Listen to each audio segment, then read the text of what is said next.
Let's get a look at who we've got, people.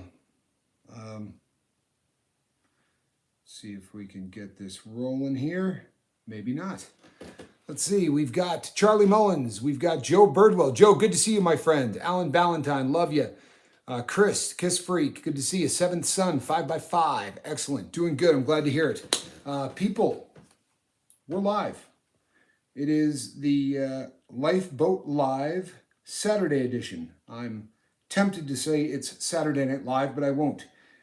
Derek N., good to see you, my brother. Really appreciate you being here. Deja Moore. I see Deja here as well. Well, it's Saturday night, people. I helped build a deck for a gentleman in the neighborhood today. Guy in his late 60s, early 70s. I told the people on the 3 o'clock call about it today, but you know, it was sort of backbreaking, laborious kind of stuff. But I went over there just to see if he needed any assistance. And when I got over there, the boards he was working with were 20 feet in length. And it was this, oh, you people would know the name of it. It's a fake kind of wood. Maybe fake isn't the right way. Cemetery 76, good to see you. Charlie Mullins, always a pleasure. It was the composite kind of wood where they take Hunter Haas, hey buddy, where they take plastic and they mix it with wood and they press this stuff. It's got like a 50-year lifespan or whatever, but it is really heavy. And it's Jesse Brown, good to see you. It's difficult stuff to work with in terms of moving it because the board lengths are really long and the stuff weighs just ridiculous amounts. It weighs far more than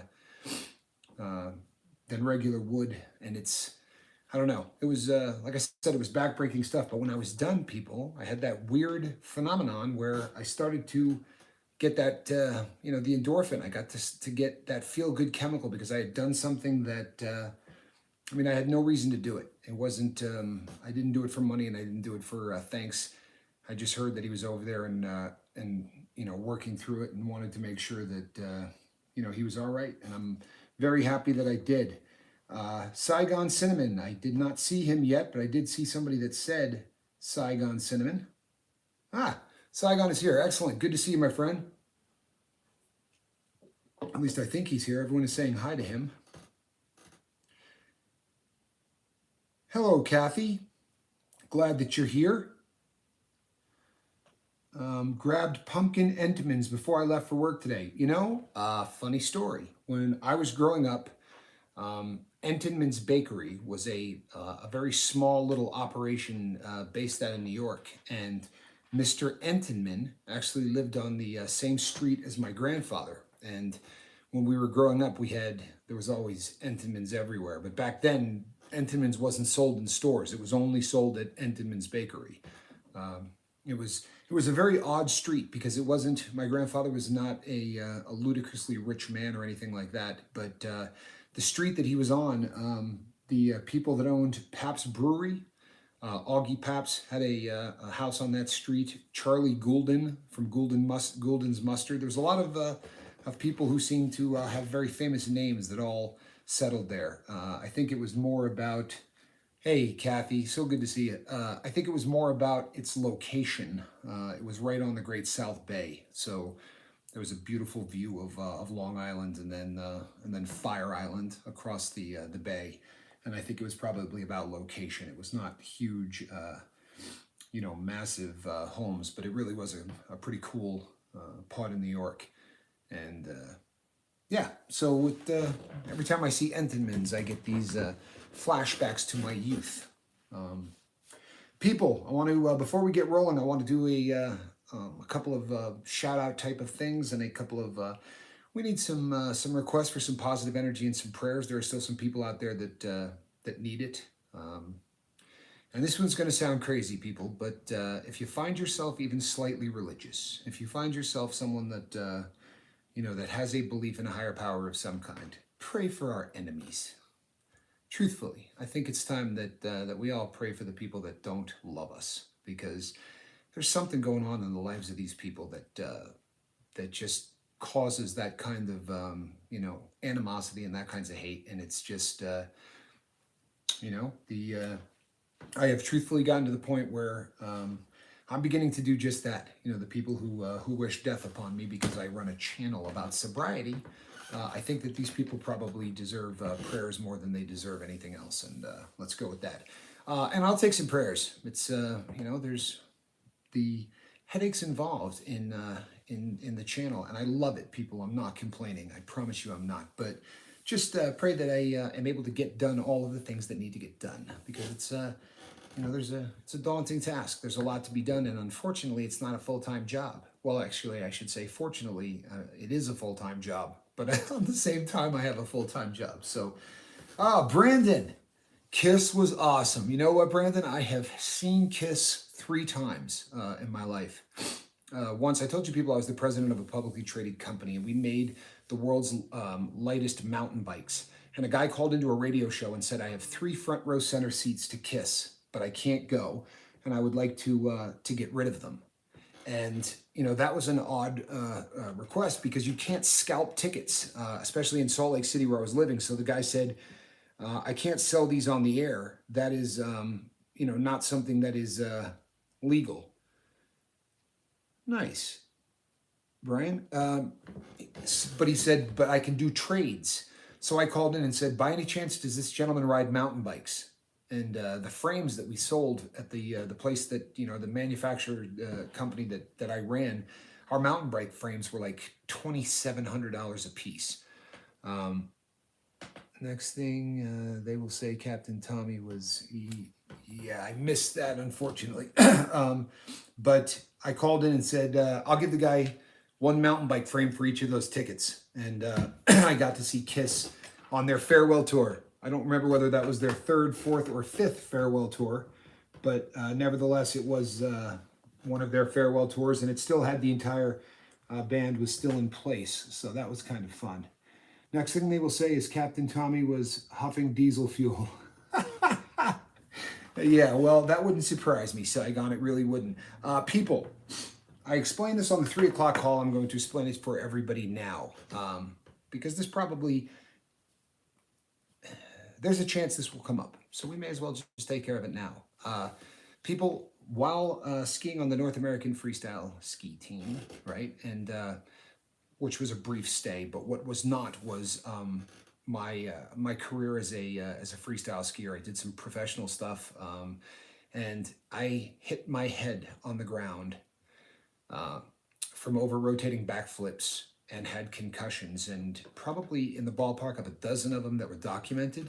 I don't know how many times I went home after getting my bell rung and didn't tell anybody about it, but I started having some issues, and I went and had the brain scans and the PET scans and the CAT scans and all of the scans, and I suffer from something that is in the medical community called cerebral infarction, and what it boils down to is I have a dead spot on the brain, where just too many shots to the dome have caused a problem on the brain. And this was the reason for the extended stay on suicide watch, because after the diagnosis came down in prison, you talk about bedside manner, you know, they basically said, you got 7 years and you're going to be, you know, early onset dementia is coming and you're going to be using a diaper. And at the same time, I was starting to forget things. Like, I was in there and I could not remember the name of my dog. And this was you know, my dog was a very large part of my life. It was a very, very important part of my life. And I had literally taken to putting up Post-it notes, sort of cheat sheets, so that I wouldn't forget some of the more important things. And there are days I'm fantastic, and there are days that I'm not so fantastic. And last night's live feed was a day that I was not so fantastic. There were several times in last night's live feed where the computer shut down for a second, and I couldn't remember what I was saying. I couldn't remember the subject matter, and it's frightening. Alan Ballantyne, good to see you. It's something that can make you nervous, and you know, it is what it is. It's something that I'm going to deal with more as I get older, because of the nature of what I have going on. The older I get, the more I'm going to struggle with the same thing that everybody who gets old struggles with, except I'm going to struggle with it more. So I'm losing, you know, some of the memory and so it is what it is. But the point, the reason I'm bringing it up is, as I said on one of the earlier calls, I'm a squirrel, and if I start to focus on, you have to realize that I'm looking at a screen, right? I can see myself as I film. If you people could see this setup, for any of you who have a channel, you know what I'm talking about. A lot of times you use a camera, and the camera has a little thing on the side that slips up, right? And it shows you what you're looking at. And in this particular case, it's pretty good size. So I can actually see comments as they go by. The trouble is, they're 6 seconds different from the comments that I see down here, right? This is real time. You type these up. This down here, because of how it's set up, is YouTube. So I'm watching this live. This is YouTube. It sits on a 6-second delay. And I end up like a dog who sees a squirrel, right? I'm in the middle of a conversation and everything is going good and I'm quite focused, and then it's like squirrel, squirrel, squirrel. And it's difficult for somebody in perfect working order. I am not in perfect working order. And this isn't fun conversation. I'm not asking for, hey, we're really sorry for you and all of that stuff. What I'm doing is telling you that there will be things that I do along the way that will ensure that that doesn't happen nearly as much. And one of those things is that I have some lurkers. There will be some people who are lurking, who are going to be doing nothing but reading everything you people say. And the questions that really look as if there's something that the captain probably ought to address, those questions will be sent over to me on a different feed. So what will happen is I will have the opportunity to answer, questions that are important, but I won't be sidetracked by the entire conversation, which also helps with the troll population, which obviously is out there as well, because when you do the right thing, there are people that just cannot stand that. So now, that being said, there are things that I can't avoid. So because right now I can lean forward and turn off chat. Super chat pops up anyway. There's no way around that. That is something that is new to us. The super chat feature comes when you monetize. People, it's up there. You don't have to use it. In fact, I'd probably prefer if you didn't use it. Super chat costs some money. There are other things that are really cool that people can do with their money other than hit donate or hit super chat. I know that is probably not a request you get from other people in YouTube, but what I love the idea of, and I'll give you an idea, I've had a couple of people who have reached out to me and said, and they would like to remain anonymous. I got emails from people, several, who said, so-and-so is unable to secure a shirt. I would like to buy it, and I don't want this person to know I'm doing it. So I would like you to arrange it and just tell them that an angel investor is taking care of this.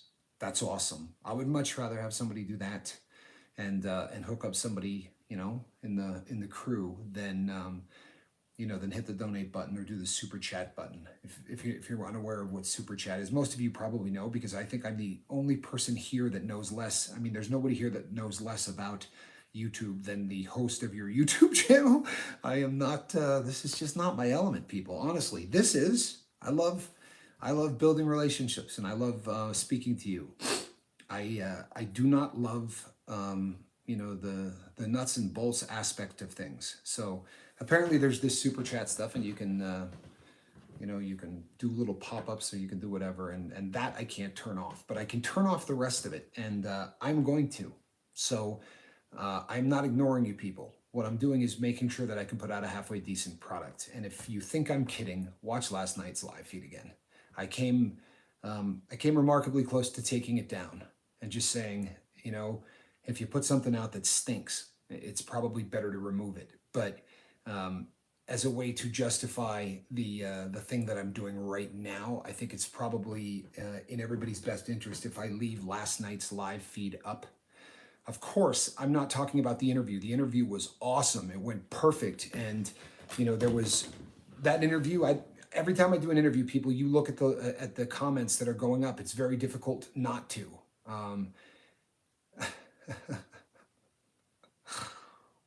There's always one. Thank you, Fee. I appreciate that, Fee. I really do. Thank you. Thank you so much. I appreciate that. That is really kind, Fee. She laughs. That is Thank you, Fiona. That's a very nice thing. I really appreciate that. That's it's going toward a microphone. So, God bless you. Lost my train of thought. That's sort of the nature of what I have here. I went squirrel. Uh, yeah, I'm leaving up last night's chat.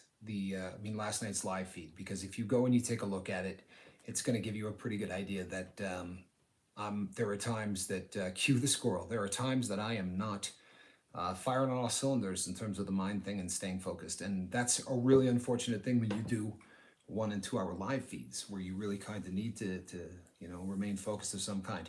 I also feel better about saying this because had I had this conversation with all of you, say a week ago, last night there would have been several times where I could have just looked at the camera and said, "You got to give me a minute," right? I have no idea what I'm talking about. There was a period last night, I'm not even kidding, where I looked up at the screen and I thought, I'm filming a video, and I started to lean forward like I was going to turn the video off, and I saw the live chat pop back up and went, "Oh man, I'm live." And there was a moment of terror where I literally could feel sweat starting to, I don't get nervous doing this, people. I've spent enough time on stage and things like that I don't get nerves. But last night, when the computer shut down and then came back on, and I thought, oh my God, I have no idea what I was talking about. That was a difficult thing, but now I feel better having told you people that. And as I said, I'm going to be turning off the live feed on my end. Doesn't mean I'm not going to be interacting with you, because I have some people whose names you may not see who are going to be very actively sending me things. If you come on here and say, "It's my first day sober," I assure you that's going to come across and I'm going to see that. Or if you come on and you say, "I'm thinking of using," I can guarantee you that is going to, to get here. That's a guarantee. But the rest of the stuff, people, you want me focused. I promise you do. And it's not conducive. I wish that I was one of those people that had the ability to do that back and forth. But I'm not that person anymore. And that's just sort of the nature of the beast, the counter coup injuries to the brain. If you know what counter coup is, what happens is you hit this way and then the brain comes forward and it smashes against the front of the skull, and your brain kind of floats in this cerebral spinal fluid. And to make a long story short, it bounced on the front of my skull way too many times. So it is what it is. People, today, if you looked at the title of this video, I want to talk today about quitting things other than drugs, and I don't mean other habits. What I mean is, I have dressed this up in other way. There are other ways I've dressed this up in the past and talked about the different things that basically that you can become a dry drunk. You can become one of those people that just, one of those people that just gets sober and your life doesn't change. If the only thing that you change, people, is that you quit your substance of choice or you quit your bad habit, and that is the only thing you change, there's going to be one of two things that happens. Number one, you're going to fail. I promise you're going to fail. Or you are going to successfully live what we call white knuckle sobriety for the rest of your time on this planet. You know what I mean? Where they say, "Tommy, how you doing?" "I'm good. I'm not using today." People, that's just no way to live. I'll be really honest. If the only way that I could live was by white knuckling it, by being miserable every day that I was missing the drug, and that's how I would rather be high. Right? I mean, the drug addict is high for a few hours a day. Happy for a few hours a day. The white knuckles person who's white knuckle sober is miserable all of the time. That's just the truth. That's the reality of what's going on in their life. And I don't want that for anybody. I don't want that for anybody, especially the people on this boat who I love. I don't want it for my enemies. That no one should live that life. So I want you to start thinking about all of the other things that you can quit. And some of them should be really obvious. Some of them won't be. But, one of the things, quit thinking this is going to be easy, right? Everybody I've done an interview with, the common thread, if I said to you, what's one thing that every single one of these people said? Because the stories are so different, right? Take Journey, take take Derek, take all of the different interviews. They're so different in so many ways, but in some ways they're exactly alike. And one of the things that everybody said, is that it's so difficult. It really is difficult. When you embark on this new life, don't think this is going to be easy. You need to honestly start figuring out right from the word go that this is going to be a difficult procedure. Quit thinking that this is going to be anything but. If you enter the new life, if you enter page 3 being realistic from the word go, you have a much better chance of actually being successful. For me, one of the first things that I needed to quit was self-centeredness. Addicts, as a rule of thumb, are heinously self-centered. There's nothing more important than the addict. And you can understand that, right? Because, again, we use me as an example. When you're addicted to heroin, there's only one thing that's important. Heroin. Did Derek just say that? Oh, I see. I haven't seen my interview with Tommy yet. Only to look at the comments and dislikes. The dislikes make me work even harder. First of all, the dislikes aren't you, brother. That had nothing to do with you. Thank you, Lady Crispin. I really appreciate that. Thank you so much. Really appreciate that. Derek, it has nothing to do with you. Do you understand? That had nothing to do with you. If there's a dislike on anybody's interview, those are people who hate me. Those are people who hate me. And you know what? I'll say it. They hate me because 99% of them have a channel. I don't have a hater out there. I don't have one troll out there that doesn't have their own channel. These are people who dislike me because I came out the gate and in 70 days had 1,500 people and was monetized and had a relationship with YouTube. To hit 4,000 hours in the time that we did, I didn't do it. You people did it. But I'm the face of the boat. And for that reason, there are people who are just going to take shots at us and they're going to hit thumbs down. Here's the beautiful thing, people. The algorithm sees a thumbs down or a thumbs up as the exact same thing, right? It just says that my audience interacts with me. Give me all the thumbs down you want. For real. I hope every hater that hates me comes by and hits thumbs down once a day. It's pushing the boat forward. But I assure you that those dislikes, Seventh Son, thank you, my friend. You people really don't need to do that, but thank you. I appreciate that. Honest to God, I do. That is, I appreciate that. I really do, honestly. That microphone's probably paid for by now. We can all hold off because I think that it's probably already paid for. God bless you, man. I really appreciate that. But Derek, that's not you, brother. Do not let that bother you in the slightest. That's all about me. And you know what? God bless them. Say a prayer for them, people. They're not hating me because I'm mean. They're hating me because I'm getting people sober. Can you imagine? Can you imagine working up that kind of hate because somebody is doing something positive in the world? How sad for those people. For real. You can't hate those people. You got to pity them. Mark Wages said, don't hate the hate. Hate the haters. I'm sorry. Don't hate the haters. Hate the hate. Right? We can hate the hate. There's nothing wrong with being disgusted at the fact that people hate. But there is something really messed up about hating someone just because they hate. That you got to pity these people. You have to pity these people, right? They're not happy. And happiness is really what it's all about, people. It really should be. So for me, self-centeredness, right? Quit being self-centered. How about quit complaining about everything? If you hung out with people who spent any amount of time whatsoever doing drugs, they are the most negative people on the planet. They complain about virtually everything. And if you think about it, it makes perfect sense because as addicts, we want it now, right? Especially for people that do drugs. I had friends that were heroin addicts who used to say, I don't drink because it takes too long for the alcohol to hit me. Think about that.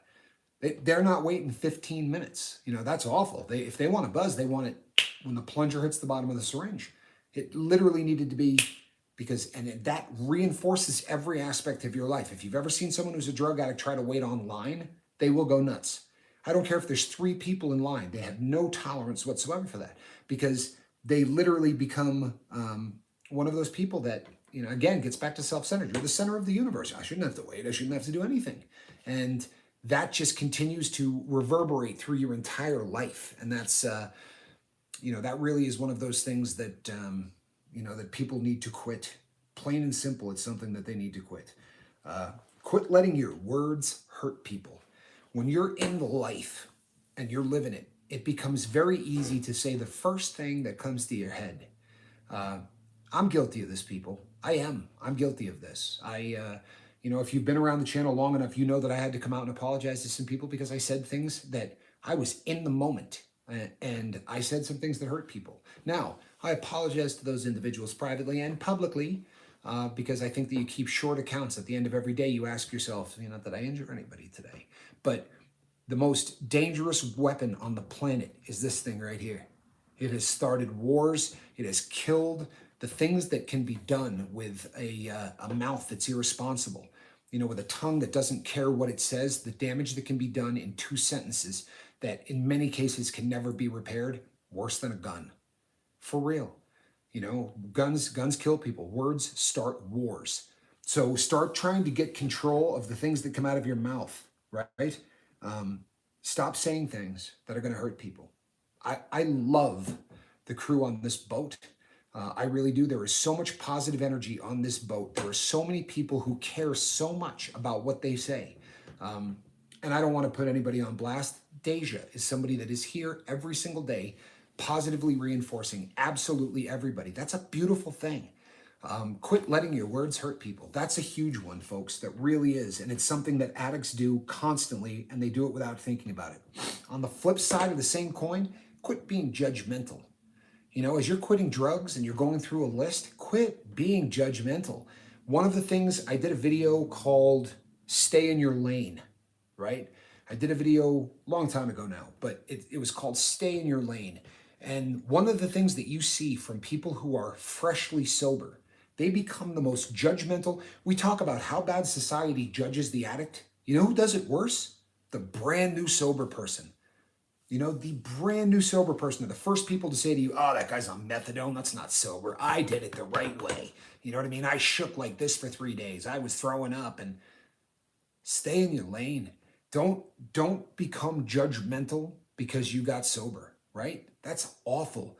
And let that reverberate through every single part of your life. Do not allow yourself to judge people inside the drug and rehabilitation community or outside. Just stop being judgmental. Get to the point where you can accept people for who they are and for what they are. People, there are so many things on this planet that I disagree with. I mean, so many, and unfortunately, we are a group of people on this planet that divide everything in half. And we've talked about this with, ABC, NBC, CBS, CNBC, Fox, CNN. They have a vested interest in dividing all of us into 2 camps. Why? Because they want to sell to one of those camps. And what they have done is they have created a society that hates each other. You're a vaxxer, you're not a vaxxer. You're a mask person, you're not a mask person. You're a red state, you're a blue state, you're a what, right? Gun control, no gun control. Abortion, right to life. Everything they can do to divide us into 2 different camps. Knock that off. Knock that off. I'm not going to lie to you, people. I am on one side of every single thing I just told you. I am. I don't ever share it from the front of the room because it's bad juju. There's no reason for you to know who I would vote for. What you need to know is that I want everybody to get sober. But let's just say, for the sake of argument, that I am with Team A when it comes to voting. If you're with Team B, that doesn't mean I hate you. It doesn't. If it does, you need to seriously evaluate who you are as a person. So as you're starting to make a page 3 you, if you're about, page 3 Tommy, I'm not going to be judgmental about anything. I'm not going to be the person that says, I am right and everybody else is wrong. It doesn't pay off. It doesn't. What it does is it divides and it creates hate. And the more hate that gets generated into this planet, you think it's leaving the earth a better place than you found it? People, our goal is to leave this place a better place than we found it. No more hate, right? So let's knock off the whole judgmental thing, right? How about quit not being in control, right? Think about this. Think about that statement. When you are an addict, you are not in control of any part of your life. You may think you are, but you're not. People, I put my hands on the door handle of a bank, pulled it over, pulled it open, and walked into to rob that bank. You think I'm in control of who I was when I did that? This starts to permeate every part of your life. You become so out of control that if all you do is eliminate the drugs, you say to yourself, well, obviously, I'm not going to rob a bank again. The only reason I robbed the bank was to get money, right, for drugs. I'm not going to do that again. I agree. I probably never will. but that doesn't mean that I'm in control of all of the other areas of my life. And if you design a new you, make sure that you're in control, right? Of your tongue, of every aspect of your life. One of the other things that I think is essential is don't drag crappy habits from your page 2 into your page 3. I don't curse on this channel, right? I think I may have said ass and a few other things, right? Those come up from time to time. I've said I was pissed off, I think, once or twice. You're not going to hear me drop an F-bomb on this channel. That is never going to happen. Is that because I am so offended when I hear the F-bomb that I can't handle it? I'm a snowflake of some sort? No, it's not. It's because F-bombs were the easiest way to see who I was on page 2. You could listen to me talk and know I was a convict. That's how I spoke. I spoke like a convict. Every other word was an F-bomb. I tried to sound like I was hard and mean and nasty. I don't want to be that person, right? I've said this 1,000 times on this channel. If you're new to it, you may not have heard it. I make my bed every single morning. Seems insignificant, doesn't it? Who cares, right? What difference does it make if your bed is made? Well, to me, when I hit that alarm and I get up and the first thing I do is I make my bed, I'm saying I'm not page 2. And it is the easiest way in the world for me to see whether or not I'm staying the course. If I get up and go, screw it, today is just a day I'm not going to do it. And it happens, but it always makes me focus on, what's wrong? What am I doing? I'm sliding. I am sliding. I'm getting back to the life that I was living. Every single thing I do, I try to make sure that I am in control. And those small little things add up to huge things, right? I say all the time, words matter. Actions matter. They really do. So don't drag your previous life into your new one.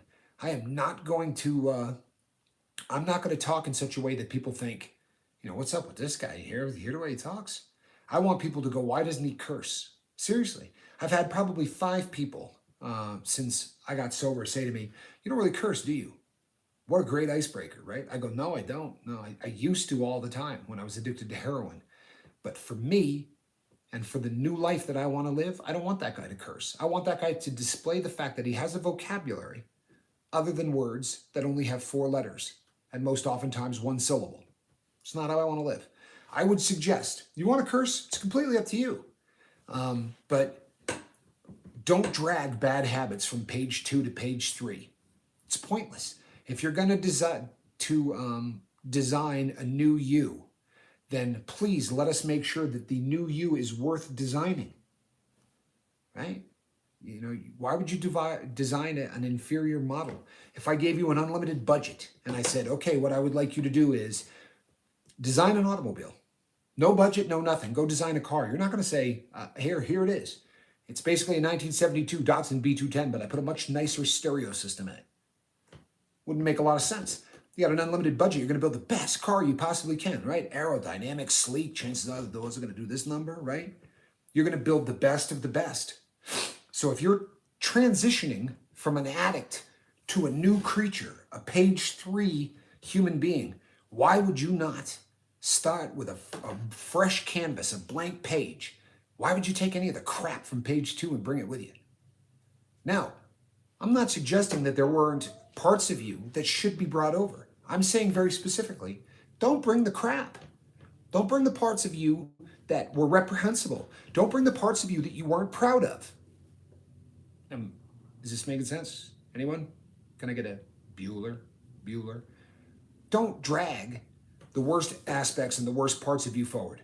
Bring the best and only the best, okay? I think that probably should speak for itself, but you never know. Also, people, quit spending time in the same places. Quit spending time with the same people. Quit spending time doing the same things, yet thinking that this time around you can do all of that sober. Does that make any sense whatsoever? You all have heard the cliche, right? It's a good one. It's a Bueller. It's a cliche that you will hear again and again and again, right? What is the definition of the word insanity? The definition of the word insanity is doing the same thing again and again and again and thinking you're going to get a different result. So I quit doing dope, right? every day for 15 to 20 years. I got up, I went down to a specific market, hung out there because that's where the dope man was going to meet me. I hung out with 3 or 4 guys who were standing out in front of that market. Why? Because the dope man was going to meet them there too, right? I lit up a cigarette. I hung out, I waited, and then that was where the action was going to take place. So if I decide to quit doing dope, but I get up in the morning and I drive down to that place, and I go in there and I get a pack of smokes and I come out and I light up and I stand there with the same fellas doing the same thing, you think I'm going to be successful? I mean, this is a pretty obvious example. It's an over-the-top example, but is that logical? Of course not, right? It's absolutely ludicrous to think I could keep doing that every day without one day going, screw it, I'll just do one shot, right? Or yeah, I'll get high with you guys today, but I'm not going to do it tomorrow. But really, again, this is hyperbole. It's over the top for the purpose of making an illustration. But you understand what I'm saying? You can't continue to do the same things with the same people in the same places and think, this time I got it licked. This time, yeah, I'm not going to do dope this time. I'm still going to hang out with the same people. You know how many times, even in this comment section, people will say, well, if you stop hanging out with the people that you were friends with just because you got sober, you're a dirtbag, right? There's something wrong with that. No, wrong. When you get sober, your number one responsibility is what? Sober. Your responsibility is to you and your whys. My daughter, my son, my parents, the memory of my father, right? Those are my whys. That's where my responsibility lies. So if you were a friend of mine and every morning you're standing out in front of that place waiting for the dope man, I'm sorry, you're not part of my life anymore. Doesn't mean I hate you, but as sure as hell I'm not going to hang out with you. That's just stupid, people, right? Yet I get emails from people who say to me, I'm having such a struggle quitting. I say, walk me through your day. Tell me what you're doing. Have you changed what you are doing, or are you still doing the exact same things day in, day out, night in, night out that you were doing while you were using? And often, you would not believe how often people would say, well, yeah, but I'm not getting high. You know what I mean? Like, yeah, I still kind of hang with those guys, but I'm not doing this. Well, you're screwed. It's already over, man. You may as well relapse today, right? Cut out the middleman. Do it, and then start again, because you're not going to make it. If you're doing the same things with the same people in the same places, you're going to get high. You're guaranteed going to get high. It is just that simple, people. There's no point whatsoever in even pretending, Don't keep hanging out in the same places with the same people. It's just going to get you hurt every single time. Stop letting the outside world dictate your inside world. Do you understand? I'm sorry, people. In case you were keeping track, that was an exit, not an entrance. I'm sorry, people. Still running a bit of a nasal thing. So, stop letting your outside world dictate your inside world. Do you know what I mean by this? He makes me so mad. She drives me insane. He made me so mad I went and got high. If you're letting the outside world dictate the inside world, if you're letting what's happening outside dictate what's happening inside your dome, you're going to fail. Plain and simple, you're going to fail. Your job is to make sure that the outside stimuli does not crawl to the inside and literally disturb what's going on with you. And boy, you can let that happen. I promise you can let that happen. Make sure that you structure your life in such a way that that's not going to be an issue. That's a choice. Just like being happy, just like Foghorn. I saw that one. That just popped up. You know why? Because she did the super chat thing, I think. Because the only person I seem to see up there are Seventh Son and, anyway, Fiona. Fiona's one of my favorite people. Somebody said to me, I was talking to somebody yesterday who said, do you know how often you say that someone is one of your favorite people? Well, you are all my favorite people. I mean, I guess I say it a lot, but you people really are all my favorite people. So I guess I'm sorry. I digress. Yeah, don't let the outside dictate the inside. I got a good one, people. This is just a personal thing, but I got a good one. Quit looking at your cell phone every 40 seconds. Quit looking at your cell phone every 40 seconds. The incredible thing about the cell phone is, in theory, the smartphone, right? This little evil number here is supposed to shrink the world and bring all of us together, right? They talk about how it is the ultimate tool on the planet for communication. And Fiona is in Australia, right? We've got people in England. We've got people in Scotland. We've got people in, we've got the Swiss Vapor, right? He's in coming in from Switzerland. We've got the Netherlands covered. I think, we're closing in on about 20 different countries. So yeah, in a way, it really does shrink the world. I'm one of your favorite. Mark Wages. Thank you, my friend. I really appreciate it. And you are absolutely one of my favorite people, Mark. You missed getting embarrassed on the last on my last live feed because I talked quite a bit about you. Thank you, Mark. God bless you. People, I think now for sure that microphone is probably paid off in full by now. We're in good shape. I appreciate you. I really do. I appreciate all of that. You guys are the best. But yeah, the cell phones, people. Really funny thing happened. I had an opportunity to meet somebody who is a crew member. You realize that this has not happened before, right? Outside of one or two people who I am very, very close friends with, who I have been friends with forever. No, I met somebody who recognized me and said, "I know who you are." It was a bizarre thing. This has happened to me before, but it was always in the pepper community. This person literally said, "Hey, you're Captain Tommy Scoville," and I didn't have my hat on, and we spoke for a second, and the two of us were, I guess, clowning might be the nice way to put it. I said, "Look at the person." We were actually in a 7-Eleven, but there's a place you can sit down because it's between a 7-Eleven and a restaurant. But there was a girl on a phone, and she was talking to someone, and I don't know, how long they had known each other or anything else, but she was in the middle of a conversation, and every 3 seconds she would go, "Yeah, I know." And then she would look down at the phone and go back. And then she would set it and start talking to the person. And then she would look at her phone. And I thought, good Lord, the cell phone has really become this thing that has separated us. It's not bringing anybody closer together. You can watch families sit at a dinner table, and there are 3 people working on their phone doing completely different things. 3 people all in the same room, connected in no way, shape, or form with one another. That's bizarre, right? That is absolutely bizarre. I really, really should recommend to all of you, get the cell phone under control. The reason being, it's not just that it's antisocial. It is the greatest opportunity in the world for you to pick up an addiction as you're putting down another one. These are all things that you need to keep in check while you're quitting using drugs. Do you know how easy it is to have your cell phone become the new addiction in your life? If it isn't already, right? But there are so many people that, Joe Birdwell, Joe, it's going fantastic, and it's one of the reasons it's going so well, Joe, is truthfully because of you. If you knew, I would love to just try to black out everybody's name. When you send me an email, people, I am never ever going to, to put you on blast. I'm never going to say guess who sent me an email and said such and such, right? I'm never going to do that.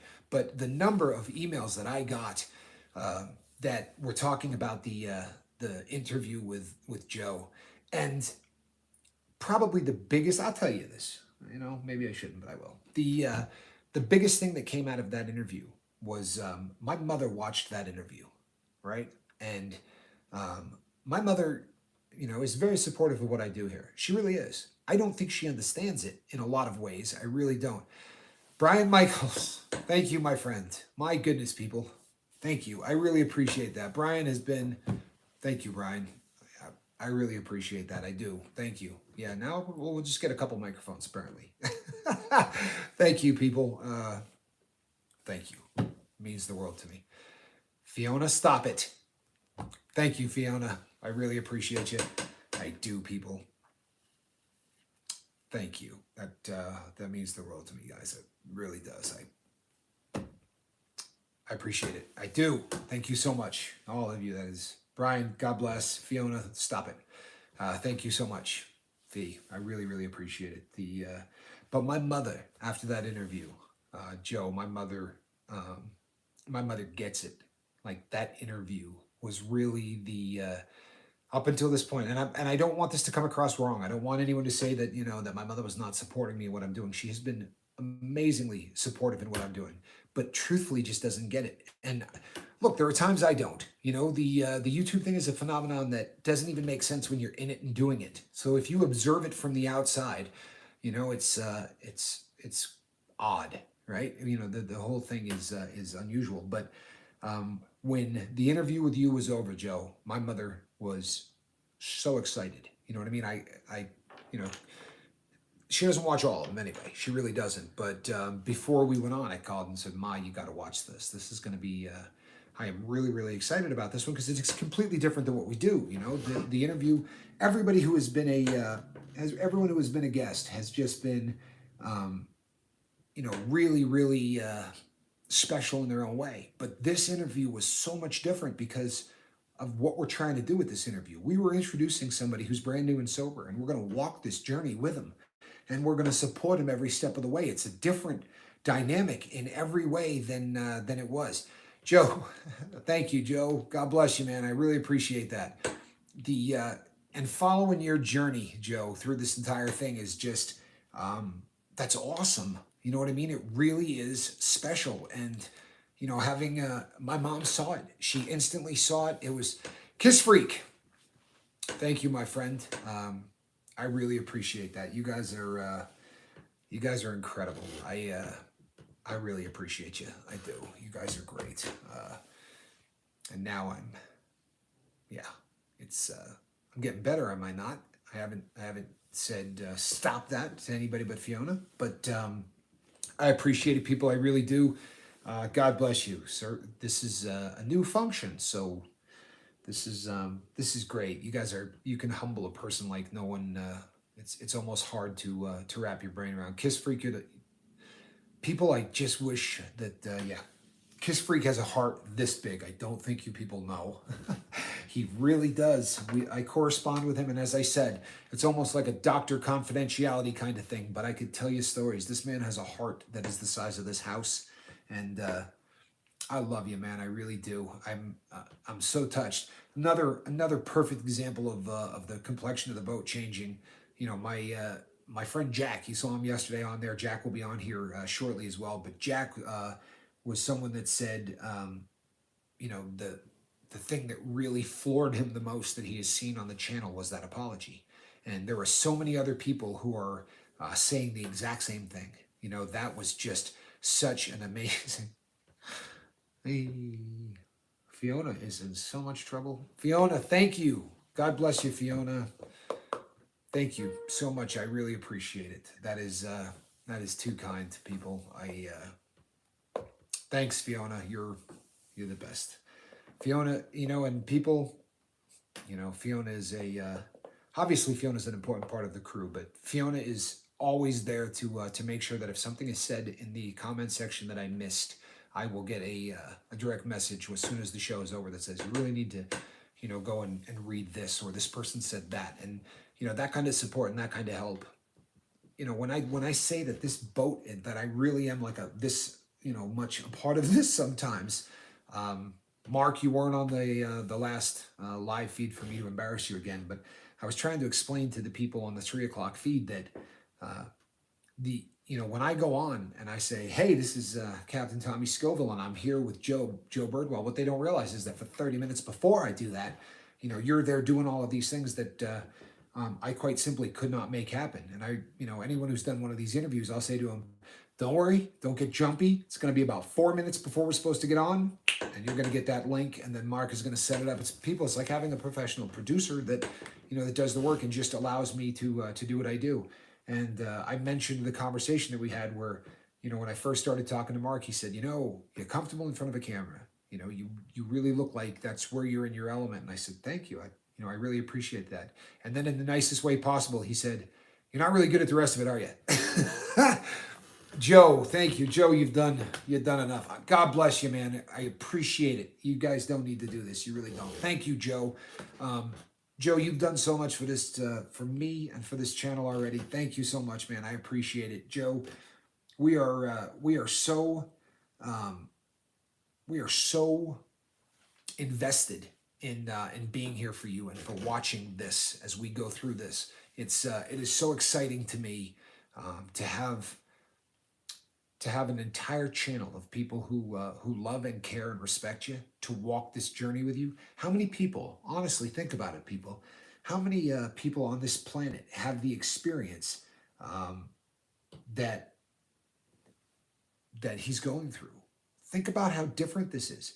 You know, when look, I quit in a prison cell, right? My experience was very, very different. And I had, if it were not for Q, if it was not for a man of a different race, which you're not allowed to hang out with in prison, it's the only reason I bring that up. But if it wasn't for a black man who looked at a white man in prison and knew that the guy needed help, we wouldn't be having this conversation right now. I would be fixing. I'd be somewhere right now with a spoon and a needle, I guarantee you. It was one man who cared enough about me to say, and didn't know me, but a guy that was doing life in prison who saw someone who had an opportunity to get out and thought, I'm going to make sure that this guy has a life. And I'm never going to forget what that man did for me. I'm never going to forget what Q did to make all of this possible. One of the best human beings I've ever met. And a man doing life in prison. But I promise you the world would be a better place if he was on the other side of that wall. I promise you. But what an experience, right? For Joe, and what an experience for all of us to watch someone who has drawn a line in the sand and said, I'm done, I'm not using anymore. And all of us come up, surround him, and take this journey with him. This is one of the most beautiful things that I've ever seen in my life. Truthfully, and I don't know if you can, if I don't know how this resonates with the rest of you, but for me, it makes the hair on the back of my neck, if it were there, stand up. You know what I'm saying? I literally tingle at the concept that, you know, Joe's getting sober. We're all getting sober with Joe, right? We're all part of this team. And it's, and if we weren't before last night, boy, we sure as heck are now, right? Joe, good night. I love you, my brother. I love the fight. I love everything that you're doing. If you have not read comments from my good friend Rampage, you probably have caught them, but if you haven't, please go read what Rampage said about you, because it's just, you know, great comments that really hammer home what I'm doing not so great a job of trying to describe right now. Rampage just nailed it. It is so fantastic what you're doing, and it's, I don't know about the rest of the crew, but I'm honored to be taking this journey with you. I'm so honored that you're doing this. God bless you, man. We will see you tomorrow, I promise you. He says first thing in the morning, right? He gets up. I'll be here for you first thing in the morning, brother. I promise you I will be here first thing in the morning, and we will continue to go. I see Miss V. Right? I told you I'm not going to be looking, but I did see Miss V. Please tell me, Miss V, that you got the message, right? Somebody give Miss V that message. Yes, yes, yes. I'm going to trust that someone has given you the message, because good stuff is happening for you, Miss V. There's a lot of people here on this channel that care in a way that is just different. Okay, Miss Crispin, thank you. Thank you, thank you, thank you. It's, what a crew we got here, you know? What a crew that we have here. The great news is this, people. The amount of love that gets generated from this boat and from this crew, the slings and arrows are going to bounce off. They really are. You know, don't think that they won't, that there won't be some hate along the way. But if we stick to the core values and the things that we believe, and we treat one another the way that we're doing it, the largest thumb I have ever seen, and that's coming from a guy with a pretty big thumb, just popped up on the screen. Thank you, Fiona. A yes, she was told, would have sufficed, but thank you for the huge thumb. God bless you. Thank you for the gift, Fee.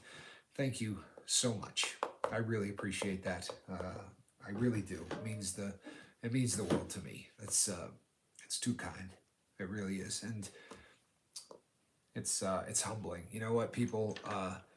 I'm so glad that I had spent the last 2 months telling everybody how much I love them, because it would have sounded really awful if I started that conversation today. But I'm humbled every day by the support that I get from you people, and I don't mean this. This is beautiful. It really is. It's awesome. But the support I get, there are people, or there's a gentleman in another country, and I'm sure he wouldn't mind if I said it was him, but without asking, I just simply couldn't. But there is a gentleman in another country who every single day shoots me an email and just tells me that he loves me, and that if it weren't for the boat, he wouldn't be where he is right today. And You know what that will get you through? Do you know the days that that will get you through things? I've said this before on another live. I don't know if it was a live feed or a video, but when I first started the channel, you got to realize that now you're very used to me. But when I first started the channel and I came out and said, "Hey, I'm a convicted bank robber and I'm a heroin addict and I've hurt people for money and I've done this, this, and this," and just started to go through all of the things, um, that all of the things that I had done wrong. A lot of people sort of crawled out of the woodwork and said, "Hey, you know, you don't need to do this. You don't need to be telling everybody all of this." And I would very continually get the question, why do you feel the need to do what you're doing? And it came up so often, honestly, why are you doing this? I'm sorry. Sorry, just got a great text. So I would get the question every single day. What is it that that drives this? Why do you feel the need to admit all of these things? And why do you feel the need to, people, let me see if I can explain this. I tried on one of the other, videos that I did, as simply as I can put it. Before you think, that I should be nominated for the Nobel Peace Prize or any of that, I found out something really simple and really clear cut, just plain and simple. If you've not been a drug addict, then you don't understand the feeling of going from, feeling awful to feeling well because you get your drug of choice. But if you have not been somebody that has been addicted to the needle, then it's very difficult to explain the phenomenon that happens when the plunger hits the bottom of a syringe and the last of that liquid gets pressed into a vein, right? It's very difficult, even to explain to other drug addicts who probably ought to understand, at least on some level, what it means to fix, right? But the only thing in life that ever lit up like that, ever, that really was that intense, was the first time somebody said to me, I'm sober. If I had not met you, I promise you I'd still be using drugs." Plain and simple, folks. I found a way to get higher than I did on heroin. I found a way to feel better than I did on drugs. I found a way to, every single day of my life, get that endorphin rush, get that buzz, get that feel-good part of my brain that says, you did it. I rewired my brain. When I went from page 2 Tommy to page 3 Tommy, there's a couple of people on the boat who have seen a picture, and I'll pull it up. I had promised myself I wasn't going to, but I'm going to pull it up. There's a picture of me in prison, and it was taken on a prison yard, and it's me and probably 65 guys, right? Maybe 70 guys. It's a big group of people, and they're doing the convict poses, you know what I mean? When you get the picture taken, they all try to look like. But every single one of those people were coming to a group that I was doing about how to get sober and stay sober. They didn't get any credit for it. They didn't get time off their sentence for it. They got nothing. What they got was 2 hours a day to go outside for rec, especially during COVID. You got 2 hours a week during the C-19 stuff. And during that time, they would take 1 hour of that, and they would sit and get into a group with me. And we were able to take a picture of all of us. And while I was in prison, during that time, I thought, this is what I'm going to do with the rest of my life, right? Nothing feels better than when you believe that you had a hand in saving someone's life. And I'm preaching to the choir, because the reason you people are coming back here every day is not because of me. The reason that you people are coming back here every day is because you're getting the same buzz. You're realizing what's going on when you support other people. When you're there to say to Joe, "You can do this, brother." Or when you're there to say to somebody, I'm with you, right? When Miss V comes here and talks about what's been going on in her life, that's a tough thing. But the number of people that rallied behind her when we say, there's not much we wouldn't do to help you. This is a very real thing. And that emotion that you get, that the reward center of your brain, once you get it to stop releasing chemicals for the wrong reason and start getting it to releasing chemicals for the right reason, you will get addicted to doing the right thing. You will get addicted to helping people. You will get addicted to love. I promise you, people, you can get addicted to love. It is the coolest thing in the entire world. You really can. I just got such a beautiful text message. A really beautiful text message. It is a really, really beautiful thing that we have going here, people. I would like to thank each and every one of you, literally each and every one of you, because you are part of a larger thing that is bigger than yourself. It's bigger than me. It's bigger than this channel. The boat, right? For lack of a better way to put it, this is a phenomenon. It really is. And you know how you can tell people? Because every single day more people are arriving. And they're all coming with new stories, and they're all coming with new hope, and they're all coming with new needs. Where we're going to be in a year. Where are we going to be in 3? I'll tell you, the only thing I can guarantee you is I'm going to be sitting in front of this camera, right? I'm going to be doing this. Mark Wages is going to be making me look less stupid. And I truthfully believe that everyone who's listening to the sound of my voice right now will be there as well. I truthfully and honestly believe that. Brian said the butterfly effect. You betcha. Some people call it the butterfly effect. There are people who call it chaos effect. But what he's talking about, people, is you've probably heard it. If a butterfly flaps its wings in the rainforest, right, in South America, and it creates that little bit of draft, and that draft makes a plant bend over, and what happens is an insect falls in. The next thing you know, this chain reaction event from that little wind affects somebody in New York City who's getting into a taxi cab, right? Like, this is a theory that truthfully does happen. Well, the butterfly effect from what we're doing on this boat, people, think about one sober person. Think about Joe Birdwell breaking the chain, right? Think about Derek N. being a dad to those kids, right? One sober person changes this world. You get that? That is an absolute fact. Mark says we are all part of the hull of this boat, and it's strong and it will not sink. Not only is it strong, people, it's breaking up ice flows kind of strong. We're taking this boat and we're bringing it to people who need it. Each and every person on here has become such a great, huge part of what we have going on. If you had told me, right, this has been my dream for a long time, people, right? This is not something that I came up with a month ago, right? The people who know me, I've been talking about this in some cases for a decade. But if you had told me a year ago that there were people who I have never seen face to face in a room, right? Never took my hand out to shake their hand, who I would kill or die for, I'd have laughed you right out of the room. I would have told you were an idiot.